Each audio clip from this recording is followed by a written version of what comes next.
AEW Grand Slam happened in Brisbane, Australia, and while it's a big goddamn deal for the company to venture outside the US something few promotions can pull off, there are some serious issues lurking beneath the surface. Sure, it's great that they're not stuck in Orlando week after week like TNA in the Dixie Carter days. They're actually trying to connect with a global audience. But let's not kid ourselves, this show had some major red flags. First off, the whole almost sold-out claim is suspect as hell. They were slinging tickets like they were candy, 2-for-1 deals and cheap giveaways. Tony Khan bragged about profits exceeding $1 million, but with all that ticket slashing and funding from Australian sources, it's hard to take those figures seriously. And when you downsize from a 50,000-seat arena to a 13,000-seat venue, of course, it looks packed. But was it really profitable? AEW doesn't release financials like WWE does, so who the fuck knows? Then there's the controversy of expectations. Fans thought they were paying for a pay-per-view packed with killer matches. Originally slated for the massive Suncorp Arena, it felt like a bite-and-switch when it turned into a special episode of Collision. It's like showing up for a feast and getting served stale bread. People in Brisbane felt misled, and honestly, I don't blame them. If you're renting out a stadium that big, it better deliver more than your B-show bullshit. And what's with the American audience? They dropped the ball on telling us when the damn show would air. It's supposed to be after the NBA playoffs, but who the hell is keeping track? I saw a notification that the episode would air at 10:25 p.m. on HBO Max, instead of the usual 8 p.m. slot. Talk about a recipe for low ratings with all that confusion and bullshit. Now, before I even watched the show, I've seen the results and they scream predictability. Well, Ospreay wins. No surprise there, since he's Tony's golden boy. Toni Storm takes the women's title again, continuing her tiresome Hollywood starlet gimmick. Seriously, how many times can we recycle that crap? And Harley Cameron loses to Mercedes Moné, which feels like a waste. I worry she'll fade into obscurity like Wardlow and Ricky Starks if they don't give her a solid storyline. The Death Riders beat Jay White and Adam Copeland, predictable as hell. Moxley's got to look strong, right? And Okada wins his match, setting up a future showdown with Kenny Omega. The card had a few Ring of Honor matches, but honestly, who gives a shit? There's little consequence there. So here we are, with a show that lacks star power. Where the hell are Hangman, MJF, Powerhouse Hobbs, Samoa Joe, Christian Kage, Johnny TV, Elias, Swerve, FTR, the Young Bucks? This is a clusterfuck of missed opportunities. Once the show airs on HBO Max, I'll let you know if it's as much of a mess as it seems. But right now, it feels like another goddamn misfire from AEW, and I'm not holding my breath for anything spectacular. So, HBO Max had the gall to say AEW Grand Slam would start at 10:30 p.m., but what do? They make us wait until 10:52 p.m. because of the NBA playoffs. I had promised myself that if I was stuck waiting more than 30 minutes, I'd bail. No way I'm wasting my time. But I hung in, and I'm glad I did. They didn't pull the bullshit of an overrun for the main event with Toni Storm and Mariah May, which was a breath of fresh air. Continuing a match past 1 a.m. is like trying to finish a novel with a hangover, just unwatchable. Now, let's talk about that opening tag team match. Konosuke Takeshita and Kyle Fletcher against Kenny Omega and Will Ospreay. No pyro? What the hell? Ospreay came out like he was doing a walk of shame instead of a grand entrance. But I did like that Takeshita came out first. It's about damn time they put some spotlight on the guy if they want to build new stars. The cinematography was on point, showing off a big crowd, even if they did cheap out with 2-for-1 ticket deals. A packed house looks good on camera, even if some of those people barely paid for their seats. You can't deny that a large crowd brings energy, and Omega and Ospreay both got killer receptions coming down. From the get-go, Ospreay and Fletcher were moving at high speed, trading shoulder tackles like they were trying to knock each other out of the ring. Omega hits a top rope crossbody on Fletcher, then follows it up with a head scissors. But then the announcers mentioned the main event, and I'm cringing. It should have been Jay White and Adam Copeland versus Moxley and Claudio Castagnoli.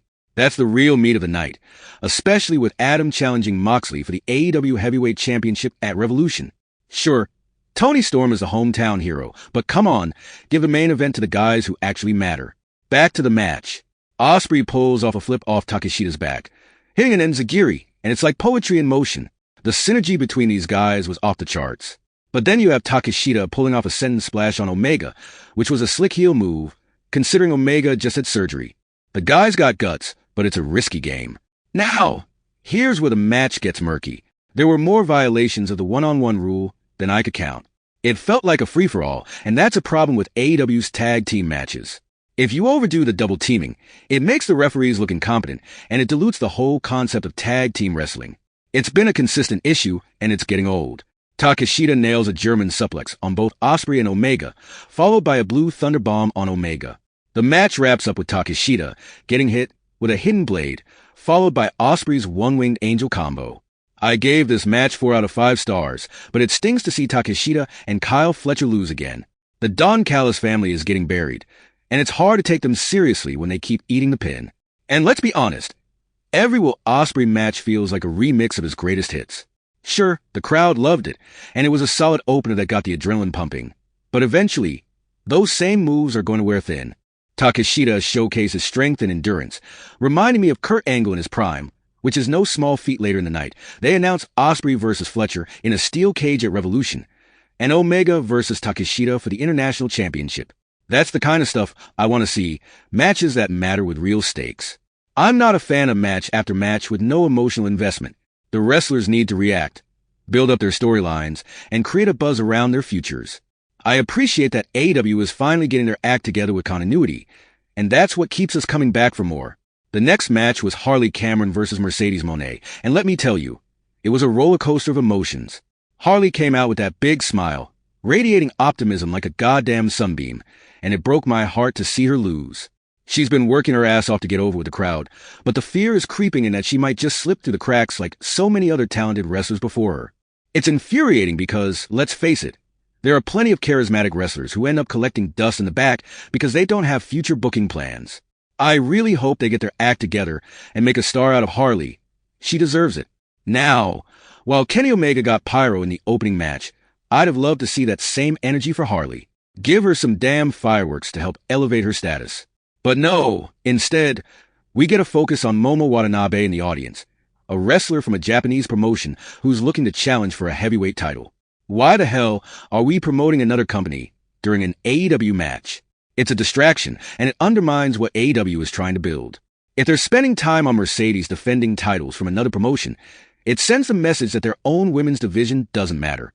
It's like having Cody Rhodes show up on AEW with the WWE Championship and expecting it to make sense. It doesn't. The match starts with Mercedes laid back on the top rope like she's at a beach resort, which is a solid heel move. She doesn't take Harley seriously, and that sets the tone. A scoop slam from Mercedes gets things rolling, but Harley quickly fires back with a roll-up that has the crowd buzzing.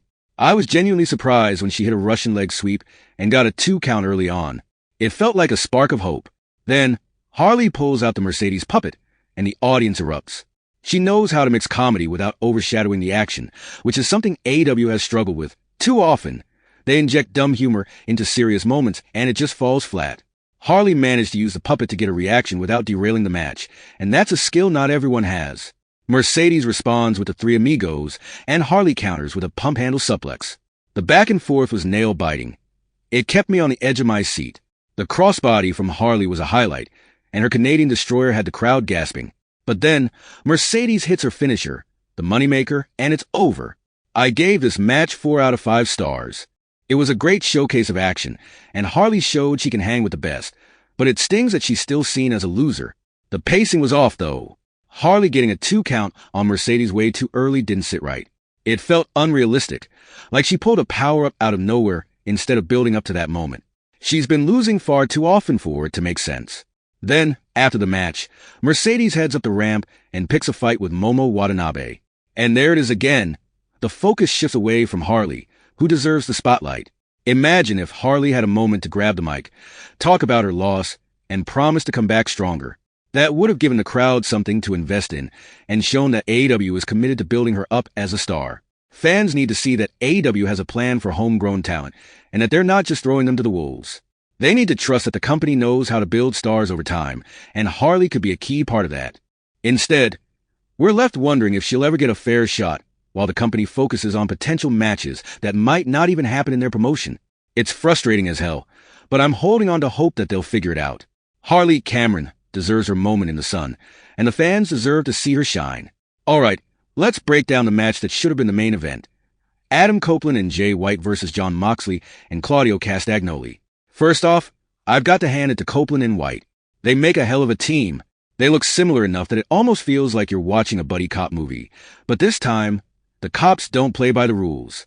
This is the only time I've really cared about Jay White, and it's a testament to how well they gelled together. The match was a wild ride, packed with table spots and chaotic action that spilled into the crowd, really getting the fans involved. You could feel the energy in the arena, and that's what wrestling is all about. Moxley, known for his blood-soaked antics, kept it surprisingly minimal this time around. It was a smart move. When you overdo the shock and gore, it loses its punch. The most violent spot was Copeland smashing Moxley with a chair wrapped in barbed wire, leaving him bleeding. That's how you make an impact without going overboard. There were so many memorable moments. Copeland getting powerbombed through a table was brutal, but he also nailed Castagnoli with a spear that had me on the edge of my seat. And let's not forget that insane spot where Copeland jumped off a platform onto Claudio with a double axe handle. Talk about high stakes. I love that Marina and the rest of the Death Riders got involved. It added layers to the story and provided continuity from previous episodes. When it looked like Marina might go through a table again, I was relieved they avoided that redundancy. She doesn't need to be the table's punching bag every week, and having the other members of Moxley's faction come to his aid made perfect sense.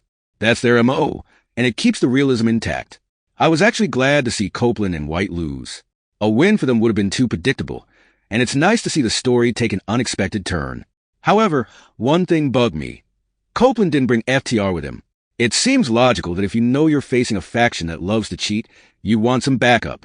It just felt like a missed opportunity to solidify the team dynamic. Overall, I gave this match a solid 4 out of 5 stars. It was a hard-hitting spectacle that had me believing I was watching the best episode of Collision yet. The chemistry between the wrestlers, the crowd involvement, and the storytelling all came together beautifully. If they keep this momentum going, the future's looking bright for AEW's main events. The penultimate match was Buddy Matthews versus Okada, and let me tell you, Okada had one hell of an entrance. Those beams of light surrounding him and the camera swirling around, it felt like a scene out of a sci-fi flick. You could feel the aura. But once the match kicked off, it was a mixed bag. The action started fast, with quick shoulder tackles and head scissors. But what stood out was how they were dodging each other's moves instead of just countering. It broke the monotony, and I appreciated that.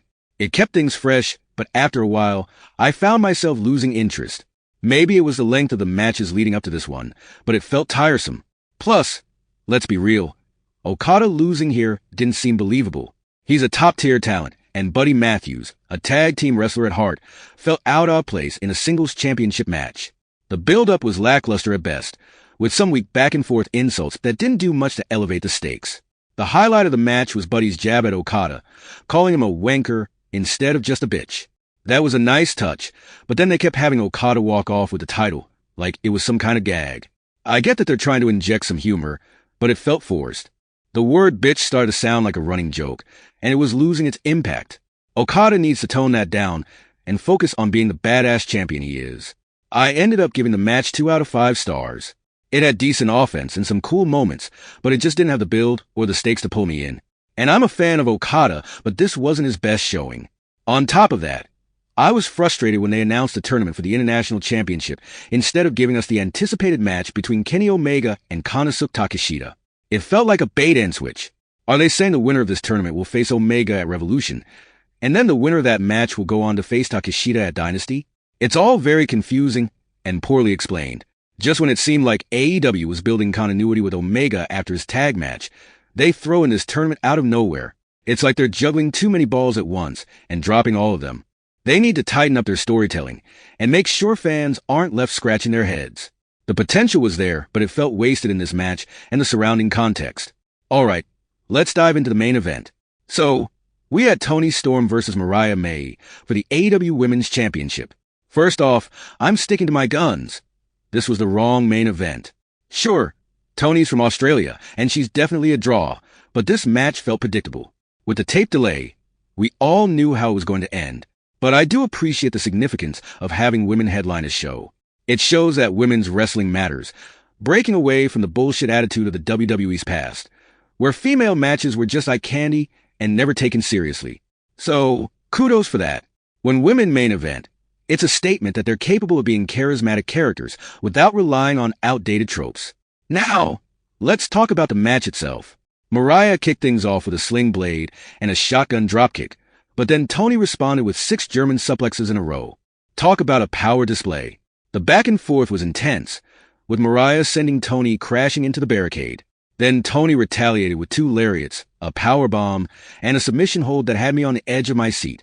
But here's where the match started to stumble. They both hit a barrage of finishers. Tony with a running power bomb and Storm Zero, and Mariah with her gut-wrench suplexes and maydays. It became a bit excessive, and that's when realism took a hit. The more pile drivers and crazy spots they crammed in, the less believable it became. It felt like watching a Will Ospreay match where the stakes were lost in the flurry of moves. You can't just throw these dangerous maneuvers around without consequences. It makes the wrestlers look invincible, and that's a slippery slope. I gave the match 3 out of 5 stars. It had its moments, but the overuse of finishers and dangerous spots made it hard to stay invested. It reminded me of a match from a while back with Penta, where they kept hitting pile drivers back and forth. Sure, it looked cool, but it was completely unrealistic. If you keep doing moves that are supposed to be devastating, there need to be consequences. If not, it just feels like a choreographed dance rather than a real fight. And here's where my concern comes in. Toni Storm is bringing back her starlet character, but she's been doing that for nearly 2 years now. It begs the question, what's next? How much more can she do with this gimmick? I feel like there's a missed opportunity for a feud with Marina Shafir, who could bring a fresh dynamic to the championship picture. Both women have that starlet vibe, and it could create some intriguing storytelling. While this main event showcased the talent of both women, it left me worried about the future of the women's division in AEW. They need to keep evolving these characters and stories. You can only ride the same wave for so long before it crashes, and I hope they have a plan to keep things fresh and exciting. Women's wrestling deserves that kind of commitment, and the fans do too. AEW Grand Slam was like that half day at school when you're itching to break free, but end up at some lame-ass assembly instead. Yeah, the matches were killer, like a shot of whiskey that burns but leaves a warmth in your belly, but damn, it felt anticlimactic. Just a handful of matches, and I'm sitting there thinking, is this really all you got? This wasn't a pay-per-view. It was like a teaser for some glorious orgy, but you only got a peek through the dirty window. Tony Khan's talking about Brisbane next year, and goddamn, he better make it a proper pay-per-view. Seriously, Tony, stop being a cheap bastard. No more giving away free tickets like candy to kids. Pack that place, make it a real show, and for Christ's sake, give us more matches. We want feuds that simmer and explode, not just some slapdash exhibition. And how the hell did Powerhouse Hobbs, Anthony Bowens, and Queen Aminata get benched? These talents could be your next big stars with the right push, but instead, they're sitting in the shadows while you showcase the same tired faces. You want to build a goddamn dynasty? Put your money where your mouth is and feature the wrestlers who have the potential to light the fire under this promotion. Next year, no more bullshit. Make it a pay-per-view and stick to it, no matter how many tickets you sell. You've got a loyal audience in Australia, so don't pull a WWE and treat every event like a side gig. WrestleMania and SummerSlam are the big deals, but AEW needs to make every show feel like an event that matters. Despite the mess, the show had its moments. Moxley didn't just rely on violence like some wannabe badass. He showed maturity. Mercedes helped Harley Cameron shine without drowning in comedy. Ospreay and Omega opened the show like pros, and Kyle Fletcher and Takeshita proved that the future's bright if you give these young guns a chance. I loved how matches led to future feuds. Continuity matters, and you pulled it off well. The real beauty of AEW is in its raw, unpolished energy. It's like a bar fight compared to WWE's polished ballroom dance. But that doesn't mean you can skimp on the essentials. You need to deliver the goods every damn time. The fans are here for the long haul, but give them something to hold on to. Stories that grip, matches that matter, and a stage that feels like the world's watching. So, I'm giving it AB+. Best episode of Collision yet, but that controversy? It left a sour taste, like yesterday's stale beer. Tony better pull his head out of his ass and crank up the quality. If he can step up and deliver something bigger, we might just see a sellout in a 50,000-seat arena instead of the sad downgrade to a 12,000-seat joint. Don't mislead the fans, Tony. We're here for the real deal, not just a goddamn sideshow.